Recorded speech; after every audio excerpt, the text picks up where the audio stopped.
মাঝে মাঝে শত্রুর সাথেও সুসম্পর্ক রাখার চেষ্টা করুন, কারণ এই দুনিয়ায় কায়দা করে বেঁচে থাকতে হয়। কাক কালো, কেউ তাকে ভালোবাসে না, এমনকি খাঁচায় আবদ্ধ করে পুষতেও চায় না। ঠিক তেমনি মানুষ মুখে যতই ভালো বলুক, আসল সৌন্দর্য মনে। কিন্তু সবাই ঠিকই ছুটে সাদা চামড়ার পিছনে। 3 ধরনের লোকের দ্রব্যমূল্য বৃদ্ধিতে কিছু যায় আসে না। নাম্বার 1 যে বাপের খায়, নাম্বার 2 যে পাপের খায়, এবং নাম্বার 3 যে চেয়ে বা ভিক্ষা করে খায়। বিয়ের নিমন্ত্রণ পায় এলাকার গণ্যমান্য ব্যক্তিরা, মৃত্যুর পরের দিন শ্মশানে নিয়ে যায় পাড়ার গরিবেরা। অভিযোগ নয়, অভিজ্ঞতা থেকে বলছি, সৎ মানুষগুলোর চেয়ে অসৎ মানুষগুলো এই দুনিয়ায় বড্ড বেশি সুখী হলেও শান্তিতে নেই। 1000 যোগ্য ব্যক্তির মৃত্যুতে যে ক্ষতি হয়, তার চেয়েও বেশি ক্ষতি হয় যখন কোনো অযোগ্য ব্যক্তি ক্ষমতায় আসে। এক রাজ্যে একজন স্বৈরাচারী রাজা ছিলেন। রাজার 10টি হিংস্র কুকুর ছিল। রাজা সবসময় নিজেকে সব ক্ষেত্রে সঠিক মনে করতেন, আর তাই কখনো কোনো বিষয়ে কেউ যদি তার সাথে বিদ্বেষ পোষণ করতেন তো রাজা খুব রেগে যেতেন এবং সেই ব্যক্তিকে তার হিংস্র কুকুরগুলোর মাঝে ছেড়ে দিতেন। এমনকি রাজার কোনো প্রজাও যদি কোনো ভুল করে তাহলে কুকুরগুলোও তাদের ছাড়তো না। একদিন এক বিশ্বস্ত প্রজা এমন এক মতামত দেয় যা রাজার একদম পছন্দ হয়নি। অসন্তুষ্ট রাজা সেই প্রজাকে হিংস্র কুকুরগুলোর মাঝে ছেড়ে দেওয়ার কঠিন নির্দেশ দেন। ওই শুনে সেই প্রজা কাঁদতে কাঁদতে রাজাকে বলল, আমি গত 10 বছর ধরে আপনার সেবার নিয়োজিত ছিলাম, আর আজ একটা ছোট ভুলের জন্য আপনি আমার সাথে এমন করবেন মহারাজা। রাজা জানালেন তার শাস্তি তাকে পেতেই হবে। অতঃপর আর কোনো উপায় না দেখে সেই প্রজা রাজার কাছে আকুতি মিনতি করে 10 দিনের সময় চায়।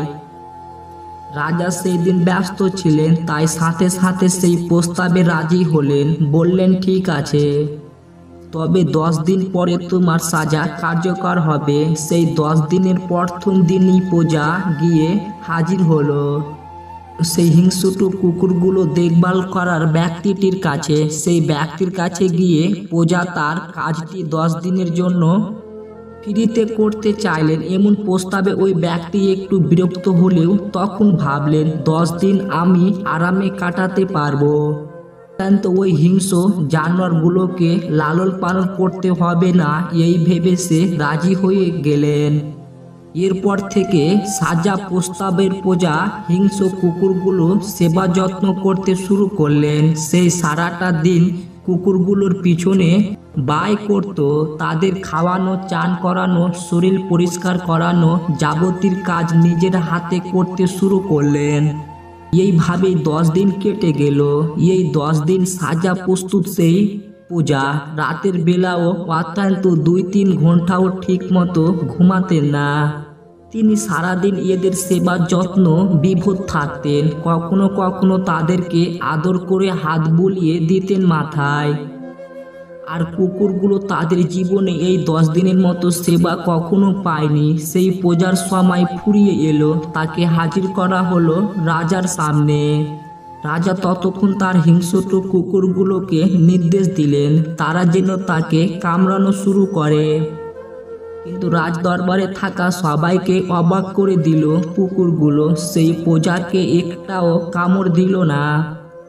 বরং রাজার নির্দেশ পেয়ে কুকুরগুলো দৌড়ে গিয়ে সেই প্রজার পা থেকে শুরু করে সমস্ত শরীর চাটতে শুরু করলো। রাজা হতভম্ব হয়ে বললেন, আমার কুকুরগুলো ওই লোকটাকে কামড়ে খাওয়ার বদলে তারা পা চেটে দিচ্ছে কেন? কি হয়েছে তাদের? ওই প্রশ্নটার উত্তর দিলেন সেই প্রজা।